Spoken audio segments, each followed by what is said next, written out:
everyone. My name is Daphne St. Clair Ferguson, and I am so excited to be sitting here with cast crew of the Velveteen Rabbit. I am just absolutely stoked about this. Could you just introduce yourselves and your role on the project for our audience here? Hi, my name is Lucy Ellis. I'm one of the writers of the show, a co-producer. I also did all of the music direction and composing for the show. I also played the piano throughout, and am the toy fairy. Hi, my name's Mya Leworthy, one of the co-writers, co-producers, and co-choreographer on the show. Hi, my name's Naomi Jijna. I'm also one of the co-writers, co-producers, co-choreographer. I also did all the shadow puppetry in our show and the costumes, and I played Cuddle, which is one of the toys. Lovely. Thank you all for those lovely introductions. I am so excited to be talking to you folks. I've never interviewed anyone for a KidsFest program, so I'd love for you to talk to me a little bit about why programming children's theater is so important. Yeah.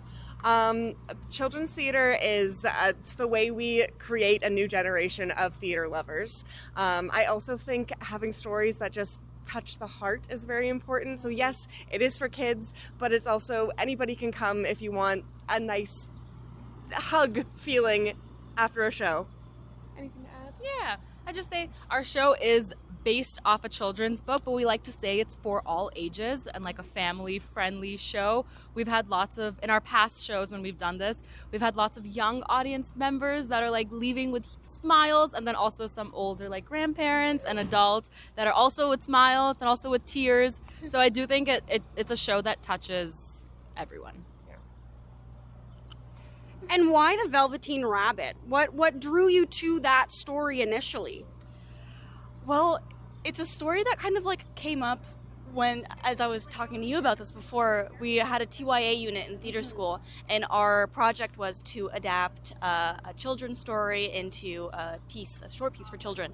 And I remember my group had settled on the Velveteen Rabbit because it was a very unique children's story in the way that you get different things from it at different ages. So when you're a child, you kind of learn about how awesome it is to have like a friend, like in your little stuffed animal, and like to be yourself, and how that's really important. And then as an adult, you like read that book again and you're like, this is also about like growing up and letting go, and it just touches you in sort of different ways and different ages. So it's a really unique children's book in that way, and that's one of the reasons why we're putting it on. I'll just share a fun fact about the Velveteen Rabbit. We did just talk about this, but I'm going to say it again. We actually started this project in our second year, like Lucy mentioned, at George Brown Theater School, where we all went, which is in Soul Pepper Theater, and where we're performing Velveteen Rabbit this summer is in Soul Pepper Theater, the exact same room that we first read the story in a few years ago. So it is a whole full circle moment, and we're very excited to be able to put it on for audiences this summer. And with that being said, this is just so exciting for you folks, I'm sure. You've toured this show around a little bit. So what makes the Toronto Fringe a little different, or what can you expect to be a little different about the Toronto Fringe versus some of the other fringes you've done, especially being back in a familiar space even? I mean, the other Fringe festivals that we've done, although they were amazing and wonderful experiences, are younger and smaller than the Toronto Fringe. So the Toronto Fringe has been so helpful in every aspect, getting all of our information right away, making sure to push the shows. Everything's so organized. And also, we're in Toronto now. We're in the city. We don't have to be like, hey guys, can you truck on out to Guelph to see our show? So we're right in the city. We're ready for everybody. And also just it's a really nice way to meet other artists that are at the same level as us. Yeah, another like kind of unique thing to us is that the majority of our cast and team members are also from Toronto, so it's really, really nice to like have sort of one of the home cities of like a bunch of people, which is really, really nice. And I would also like just to add onto that, like the volume of the Toronto Fringe, like there are so many shows that are happening. It's almost a little bit overwhelming trying to like see as many as you can. But all of the community events that the Toronto Fringe is doing is like one of the things that I'm most excited for, that we're most excited for just coming up on the first day of Fringe. We'll see what comes. So thrilling, first day of Fringe. And you guys are opening today, is that correct? 3:30 today. That is wonderful. And so, of course, I'm sure you've seen, I ask everyone this question, and you folks, I feel like will have a good grasp on it touring around some of Ontario. But what is Canadian theatre to you? And where does children's theatre fit into Canadian theatre? Where does this show fit into Canadian theatre? Or does it push against it? I would say it's interesting coming from different places in Canada, putting on this show and seeing how it feels to do it there, and then seeing how it feels to do it in Toronto, which is like such a epic hub of where Canadian theatre lives. So I feel very lucky to be putting it on in the big city where a bunch of the big theatre things happen. Like, what I love about Canadian theatre is that it can be like really, really small companies and really, really big companies. And at the end of the day, like, a lot of us are kind of performing in the same venues and the same spaces. And that it's such a small world, and no matter what, everybody will kind of know each other through some way. It feels like a very nice and tight-knit community. I'll just add on about kids theatre specifically. Naomi and I both work a lot in kids theatre outside of Rule of Three. I've been lucky enough to tour to BC and Alberta and the Yukon doing kid shows, and Canadian theatre, Canadians love children's theatre, old and young. I've seen so many people of all ages at kid shows because they just want to have fun and they're okay with letting loose and being silly, and I love that so much. I love children's theatre. I think it's such a special little nugget of the theater industry that you can't not leave with a smile on your face. Anything you want to add? Yeah, I piggyback on all of that. I think another thing currently is it's very there's a lot of heart in it. I find I don't think there's many indie theater companies right now coming in with huge funding and donors and a lot of money. So it's all this is what we have. We all have so much heart. We all love this. Let's just see what we can create. And I think that's a lot of what it is right now. Just trying to do what you can with what you have. Yeah. And magic is made every time. Yeah. Beautiful. Magic being made. I love that. And I wanted to touch on something briefly that you spoke about some of the older crowd being able to let go of some inhibitions maybe they have around theater with children's theater. So what do you think it is about, say, a children's theater show that allows you to release that? I think that's a twofold answer. First of all, because they're reconnecting with their younger self, with those emotions and feelings that they had when they were younger, especially if they've read the book before. But other than that, I also feel like it's seeing full-grown adults on stage being so silly, doing the silliest things, and they go, oh, they're being silly, I can be silly, everything's fine. But yeah, I really think that's what it comes down to, is we take away that barrier of serious, sophisticated, and they go, oh, we can be silly too. This is good and fun. That's great. Great answer. And I'm curious too, have you had any adults bring in some stuffed animals to be in the show? Sure have. Do you want to talk about our memory board? Yeah. We do this thing in our show where we encourage young audience members and all audience members to bring their favorite stuffy or their favorite friend animal to the show. The stuffy gets in for free. Yes. It's great. And then before the show, there's a chance for them to fill out a little cue card with their friend's name and their favorite memory, and then those get called out during the show, during a special moment at the end. And we've done 19 shows of the Velveteen Rabbit so far, so we have a huge deck of these memories of just children's favorite moments with their stuffies, and it's a very special thing that we've had with us, a little book of memories with us. Yes. Yeah, and it's very fun to see the ones that are clearly written by children, ones that are written by mom or dad or any other guardian that's with the kids, and then there are also definitely some that are from adults, and we love to see it, and we get everybody bringing their friends in, and everyone gets involved.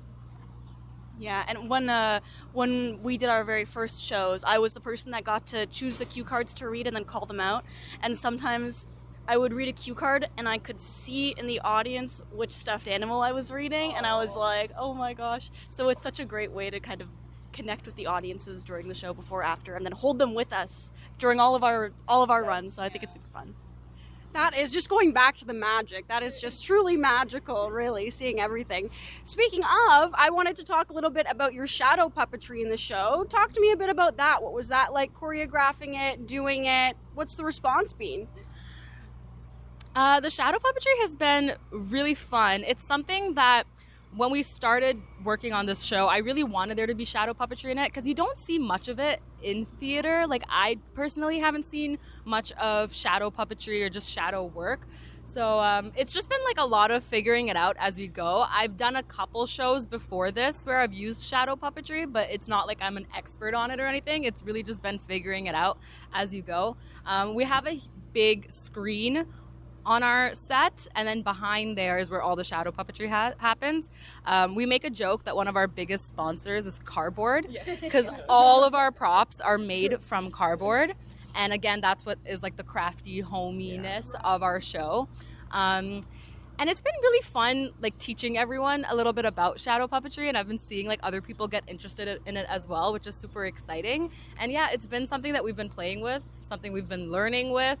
It takes up a lot of, we have a lot of props for it. It takes up a lot of space, and we say there's like a whole other production happening behind our shadow screen because it just gets crazier and crazier behind there as the show goes on. But yeah, I'm loving shadow puppetry and exploring with it in this show, and I think we're going to continue to explore with it in our next shows. Yeah.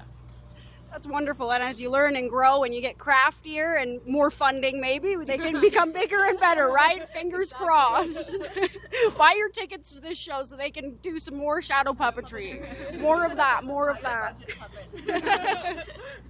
More money, more puppets, better puppets, right? And talk to me about you. So you wrote the music for this show. Talk to me a bit about that process. Yeah, so ever since like we wrote the very first little tiny 5-page script of the show, music has been a pretty big part of it throughout, I would say. It's been really fun figuring out, like in the writing process, figuring out the characters through what kinds of songs they would sing. So that, like coming to me as a songwriter, telling a story theatrically through those mediums has been really, really fun.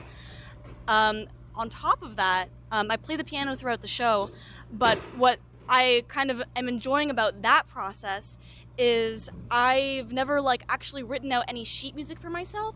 I kind of just improvise to what I'm seeing on stage and, you know, play on like themes of the show and stuff, but generally kind of I'm a little bit more fed by the energy of what's happening in that specific moment. So in every show, the piano underscore is a little bit different for that reason.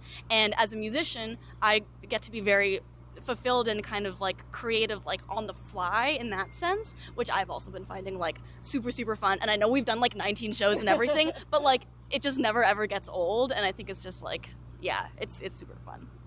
That's really wonderful. And as a performer, do you find that hearing the improvised music also changes your performance styles? Yeah, I definitely think so. I think also after doing the show so many times, you kind of get into like a muscle memory of it. Like I'm like, okay, Lucy's gonna do this, but then she doesn't. She does something different. It throws you off. But no, I think that's just about like being present and being there and being like ready for whatever comes to you. Also, when you're doing a children's show, you never know what they're gonna give you in the audience too, right? So it's just like being ready for it, and I think that's what makes every show different and fun, right? It keeps it fresh. Yeah.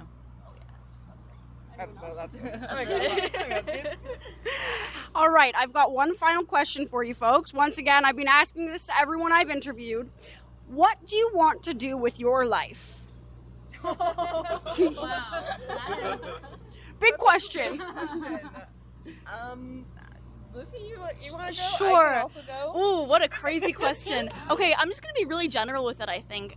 Go for it. Because as, you know, emerging artists, the best way to learn about how to do what you're doing is just going out there and doing it. And you learn so much about what you resonate with as an artist in that way.